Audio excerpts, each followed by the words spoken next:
Hello, my name is Scott. Welcome back to Adrenaline Fueled Firearms. Today we're going to talk very specifically about building AR-15, specifically the component known as the upper receiver assembly. What we have here is the components for a complete AR-15 upper receiver assembly. This one to be chambered in 6.8 SPC2 with a barrel and a 1-to-10 twist.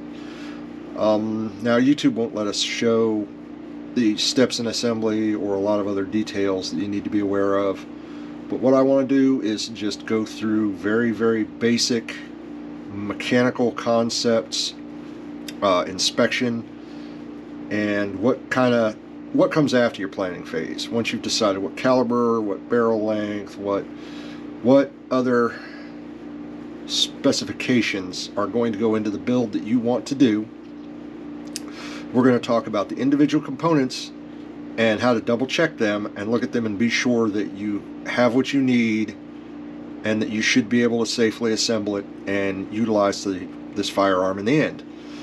So we'll start off kind of from bottom towards the top. You're going to need your tools.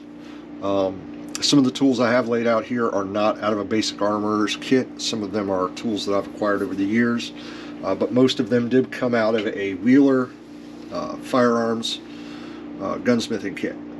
That's a very basic kit, and it came with the mat, which honestly, the mat, I think, especially for a beginner, is kind of an important piece, because sadly the mat does lay out all the individual components so that when you decide you want to build this, A, you'll have a majority of the tools available inside the kit, but B, the kit itself also comes with a tool that some people might not see as a tool because it's just the mat. But in fact, this specific tool will allow you to look at it and go, okay, this is a view of all the individual components that go into the creation of this firearm. I need to be sure I have these components ordered and available for my build. Once you have all your components, inspection and test fitting are both very important steps. I was a mechanic for a long time, and a majority of the mistakes I saw that were made by people who lacked years of mechanical expertise were either trying to work on something without the proper tools, trying to work on something without all the proper components, or simply failure to properly inspect a component because you pull it out of the package and assume it's ready to go. And this is not always the case. I can't recall whether I mentioned it or not in an LR308 build video, but one of the items I purchased, one of the first reviews that I spotted that popped up, was an individual who obviously didn't have the mechanical experience and probably shouldn't have been assembling his own AR10/LR308. His comment was that when he installed the barrel nut, it damaged his upper receiver because there were pieces of metal left in the inside of the barrel nut that damaged the threads. Okay. That right there is 100% why inspection and test fitting is very important. You can't assume that a component comes to you in perfect condition. You can't assume that there is no metal left from the manufacturing process and just ram it down. He pretty much literally took probably $20 or $30 barrel nut and ruined a $300 upper. It's just makes me insane on the OCD mechanic level, how some people make assumptions about things and then they leave a bad review on something which, yeah, it was an inexpensive component. But you wouldn't have had a problem if you'd taken 10 to 15 seconds, taken the component and gone, oh look, there are pieces of metal in here. Because I bought that exact reviewed component, and no joke, it had chunks of metal in it. And I just reached in there, popped the little pieces of metal out that had been, and it was an inexpensive product. It had been inexpensively machined, it had been treated, coated, and packaged. And I reached in there, I got the pieces of metal out that hadn't been completely removed before it was coated, and the minimal QC process that was done, it got through, and Merry Christmas. I used the exact component that had the exact problem, and I've been completely happy with my results on that item. As a matter of fact, I'm sub-MOA on that with a, crappy barrel nut that came with pieces of metal in it. So I stress research. When in the research phases, when you're deciding what you want to do, when you're deciding what you think you want to do, when you're looking at what other people have done, what they've done right and wrong, foundationally, research is important. Once you have laid that supremely important foundation of research, the next thing that I stress the most as being important is quality control and check the condition of your components and don't just ram something together. The fact of the matter is, yes, I ordered this barrel from a reputable barrel manufacturer. Yes, I have received barrels from this reputable barrel manufacturer in the past. Deadshot barrels, by the way. No, I have not received one that was improperly machined as far as the contour goes, which means the shape of the barrel itself is the contour. There are dozens and dozens of different contours that different companies will machine barrels to. That's part of your research. Just take my word for it. There's a ton of them out there. So I have not received any barrels that have been improperly contoured by Deadshot barrels. That doesn't mean that I do not go through and double check that there's no metal shavings, no damage here to the barrel extension, no serious mars or damage to the barrel itself, that the gas block has been machined to the incorrect size, or that my little magna ports were not machined properly and may have stray material in them. I mean, you can look at these here. You have 5 holes which are not really even aligned in a straight line. I mean, their magna port on their barrels is basically a free process when you're pricing their barrels. They don't match, they're not in a straight line, they're not real great. They exist. They have threading options and many other options. Go look at their website if you're interested in a Deadshot barrel. Google it, look it up, check them out, see what you do or don't like. Personally, I'm not a huge fan because of this barrel of their magna porting, because I've had 2 other barrels that I've bought from them and their magna ports were evenly spaced and level and look pretty good. These, you can tell, are not evenly spaced and they kind of zigzag along. So I had issues on the quality control side that I'm not going to make a big issue of with the manufacturer, because I don't think that nullifies the barrel itself. It's an appearance thing. I checked the journal here for the gas block. It is machined to 0.750 as was requested. So I'm going to go ahead with this build. But what I did do also, as I said, check the barrel extension, checked for debris in the barrel, checked for any damage during shipping that may have caused dings, dents, or mars here in the barrel extension area where it mates up to the upper, or any serious damage or mars where the gas block will go where it would affect sealing. I have made sure that I did have all my tools also. I add a tool to that does not come with the kit. This is a little gas block roll pin installation jig that comes with a little roll pin starter. And I still got 2 of the gas block roll pins, because I have tried to install roll pins into the gas blocks without any kind of jig to hold it in place while I put this little pin right here with the gas tube in there, and a line with the little tiny hole that goes through the gas tube, which is for the gas tube roll pin, which is right there. It goes all the way through, as opposed to the actual gas port, which only goes halfway through, which is right there. And oh my god, I bought 5, lost all 5 of them, tracked down another one, and then went to somebody who had the right tools and paid him a couple bucks and said, hey, hook me up, because I'm a dum-dum. So this is an add-on tool that's not included with the kit that I highly recommend you acquire, just to make it easier on yourself. I haven't used it yet, it's brand new, so I went ahead and bought 2 roll pins in addition to other roll pins that I've bought over time, because, well, I'm afraid I'll lose them. So you're also going to need or want certain chemicals. Now, some form of anti-seize for the threads for the barrel nut are very highly recommended. You're going to, of course, first inspect the barrel nut, as I've said. This is a internally threaded barrel nut, which I'll get into in a little bit with the Aero Precision. But you're going to want to anti-seize your threads so that later, if you decide to take it apart, it's not going to be like you're going to need an oxyacetylene torch to loosen it up before you even think about disassembling it. Use a copper or high temp or extreme high temp anti-seize. I don't honestly think manufacturer matters. This is basically the same style of anti-seize I utilized when working on M1 tanks. Their exhaust temperature is way higher than your firearm should ever see. So this was a pretty good anti-seize for what I used it for before, and this has been a pretty good anti-seize for firearms. If you want to pull it apart again. I mean, if you're one and done and never ever want to pull it apart again and never ever think you're going to use up the barrel and never ever think that anything's going to go down that you don't want it to loosen up, by all means, jam that sucker together with no anti-seize and keep it that way forever. I went with, as I said, I went with the Aero Precision, which is this is their enhanced upper. I like this personally because your handguard does not attach directly to the barrel nut, which holds the barrel in.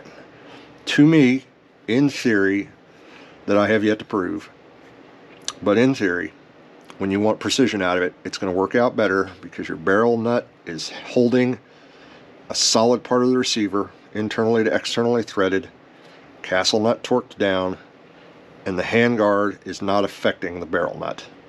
There will be some minimal transfer through this thick flange of metal of motion of the handguard just because of metallurgy, but we're not even talking about thousandths. You know, I am not a mechanical engineer and I would not hazard to attempt to tell you what the difference between the two is, but there is definitely one. There has to be. I mean, it's a different system that I prefer, that I like for when I am building ARs.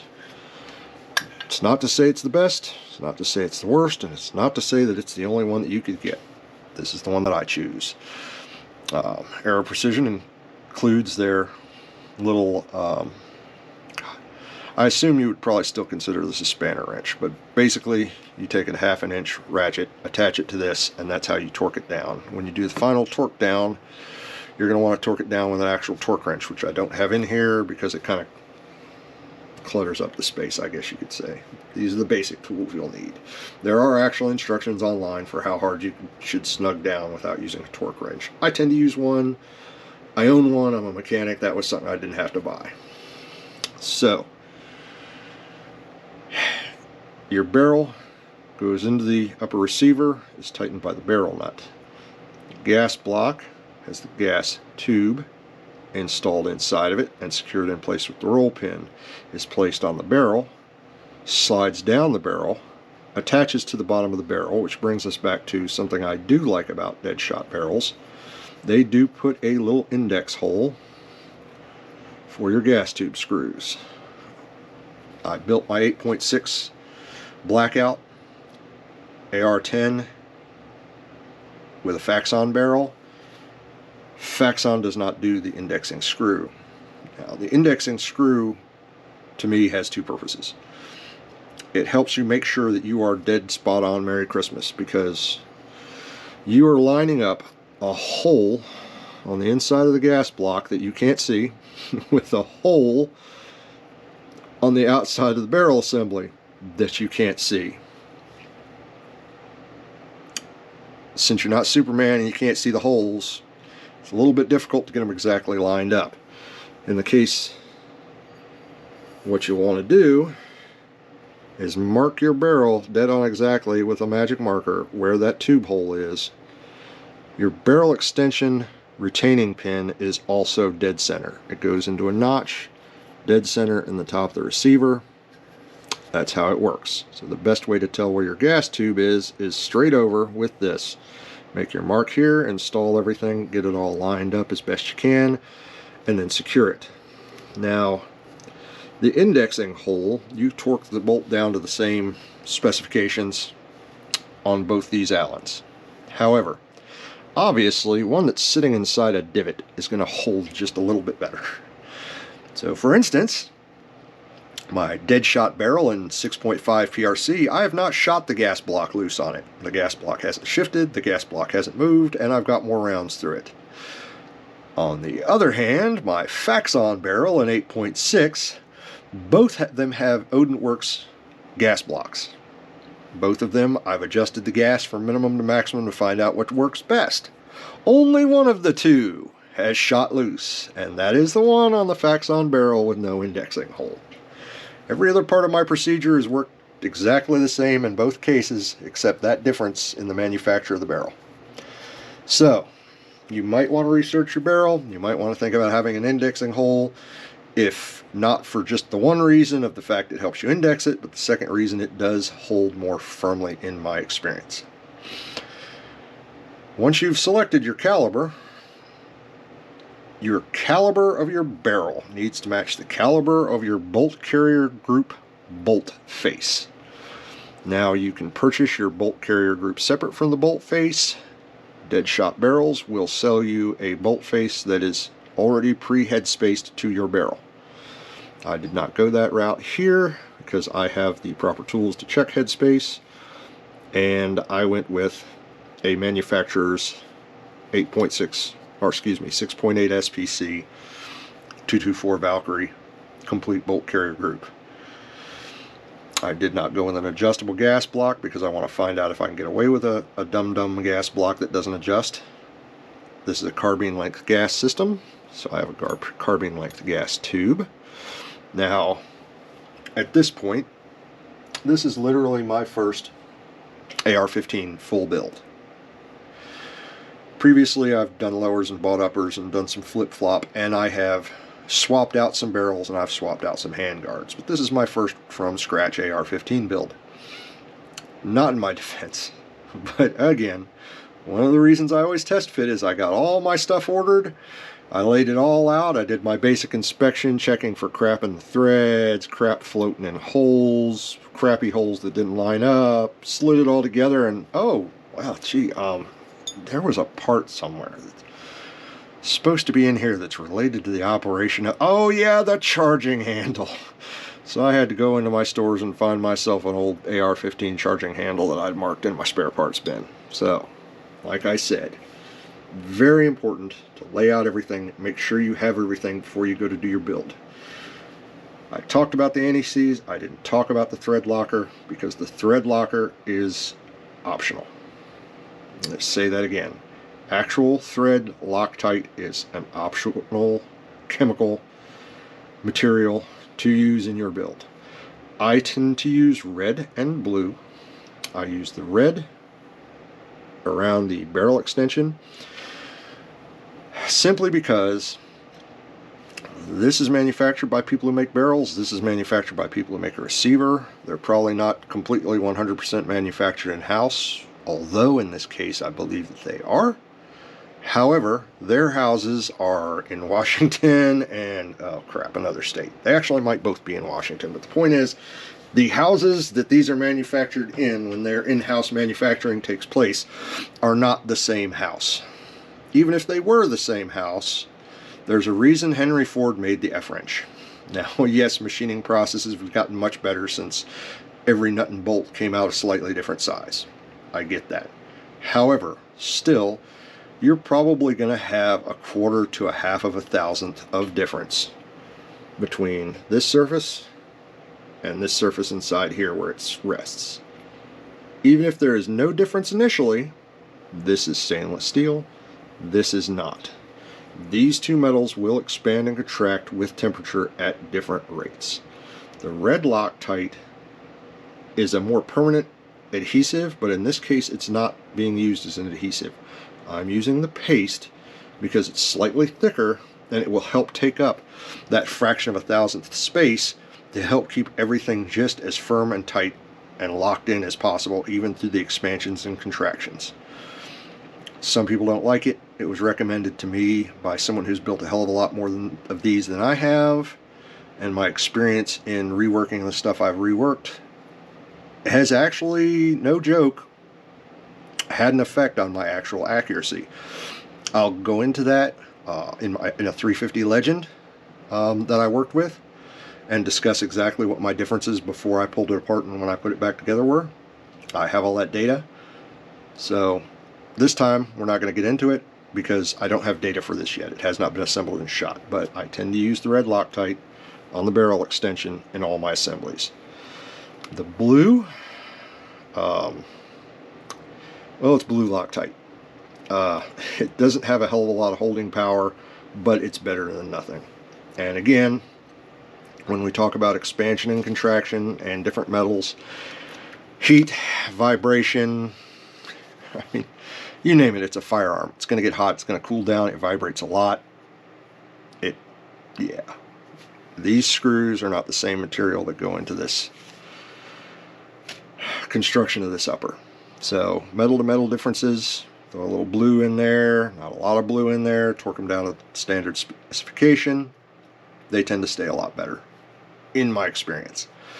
Anywhere where you are actually threading on a firearm, there's actually a threaded nut, bolt, screw attachment other than a roll pin, I will use a small amount of blue Loctite just to help hold everything together a little bit better and a little bit longer.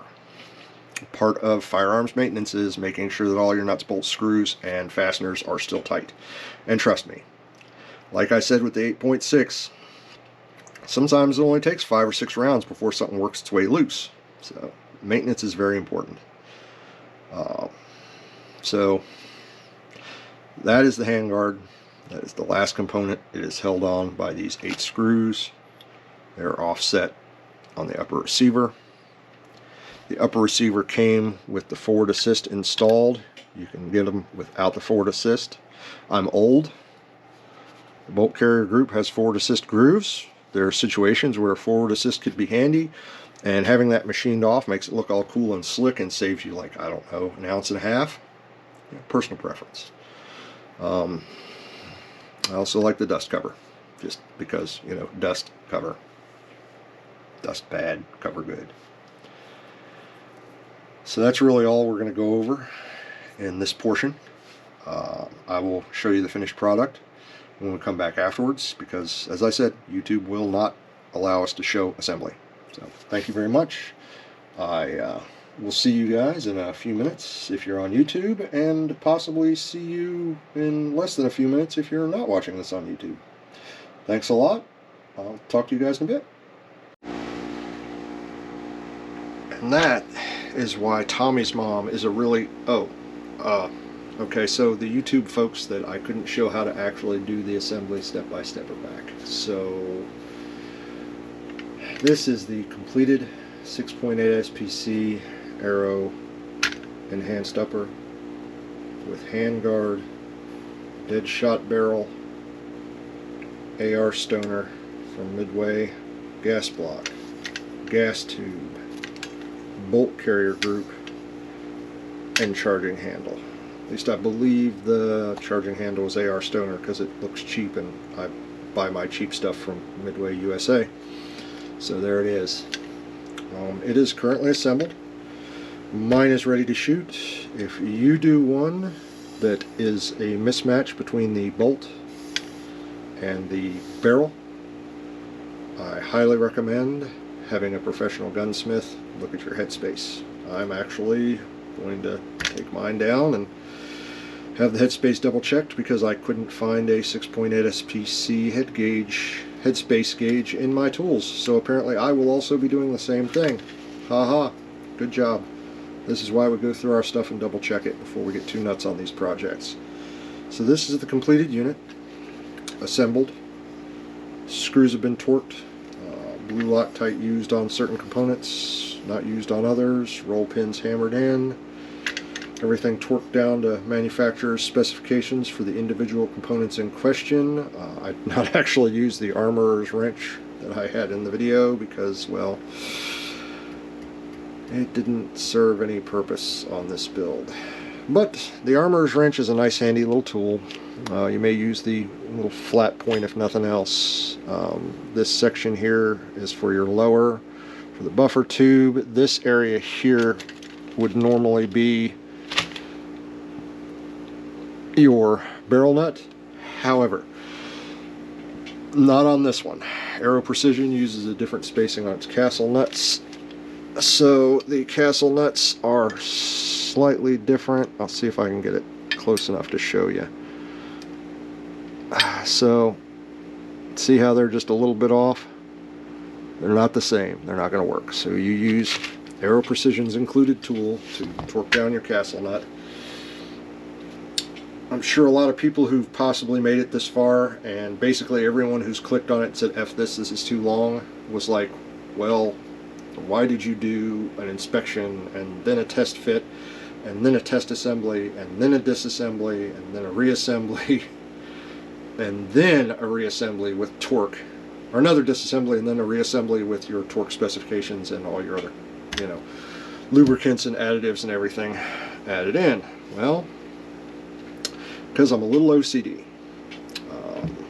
I'm not going to say I've been doing this for a whole long time. I'm not going to say I'm the best at this, and I'm not going to say that there is necessarily any benefit that's going to make you shoot some MOA groups just by doing so many stages. What it will let you know is if you encounter a problem, or if during one of the stages you've lost something, or you didn't have something initially, like I forgot my charging handle. All these steps are in place to help you minimize the possibility of you effing up. They're not required. They're the way I do it, the way I recommend you do it, especially when you're doing it the first time. Get a feel for how the screws thread into the holes gently by hand so that you don't destroy the threading, because there are ways to repair the threads on this. However, any damage you do to it is going to be far more expensive than if you do no damage to it. Assemble it properly, double, triple check it, get it all put together, make sure you've done everything right, assemble it onto a lower before you ever put a round in it, cycle it multiple times, just by hand, exercising the action to make sure that you don't hear any grinding, feel any catches as it moves back and forth. If you encounter any problems when working it mechanically by hand, stop, disassemble it, take everything apart, look for pieces of metal that may have gotten caught up somewhere weird and goofy. I mean, all I can say is I have a review coming up where I purchased a new firearm and it had issues, and I disassembled it and reassembled it several times and never found the issue until one more time I went through. So what you always have to consider is give yourself a good chunk of undisrupted time. Take your time, get your own routine down, figure out what tools you need for what you have, and just go through it nice and slowly. Slow is smooth. Smooth is fast. Don't rush it. You don't rush the assembly any more than you rush the maintenance, any more than you rush the operation of a firearm. That's really all I have to say for this video. It's been a really long one. If you stuck around this long, hopefully you're like and subscribe. If you stuck around this long, hopefully you got some kind of information out of this. Hopefully if you stuck around this long, you enjoyed it. You'll watch some of my other videos, and we're going to go from here and see what we can get away with on and off YouTube, trying to educate people on the shooting sport in general, on reloading, on the tools, the gear, the components, the assembly. We're not manufacturing firearms, folks. We're assembling from parts provided from subcontractors. That's right. We're not a manufacturer. We're not modifying, we are assembling parts. That's what we're going to do here. That's what I'm going to do here, and what I want to show some of you folks how to do. The AR platform, it's the adult's plastic brick.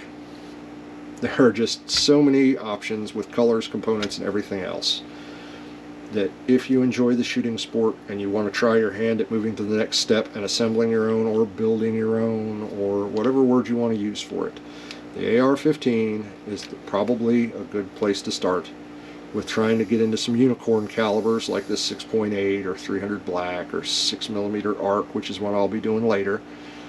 We're going to do a 6 arc build. We're going to do a couple other builds and some weird goofy unicorn calibers that a lot of people don't shoot. But we're going to do it because I want to do it, and I'm funding this sucker until everybody likes and subscribes. And maybe one day Arrow will send me a bunch of components and I can do a bunch of stuff on somebody else's dime. But this has been an assembly video, not a review video. This is the assembly of components that I have found that I enjoy over time, and there will be reviews of the individual stuff. And there will be links in the videos I review where you can go and purchase these components. But this has been a really super long video. Thanks everybody for bearing with me. Try to keep most of my stuff a little bit less dry, but this has definitely been drier than a popcorn fart and a lot longer than I intended. But if even one person gets good information out of this, I consider it my time and money well spent. Thanks a lot, folks. Adrenaline Fueled Firearms. I'm Scott, and I hope to see you again. Maybe even actually like see you again. You can look at my ugly face while you listen to my nasty voice. Thanks a lot. Take care. Happy shooting, safe shooting, and have a great day.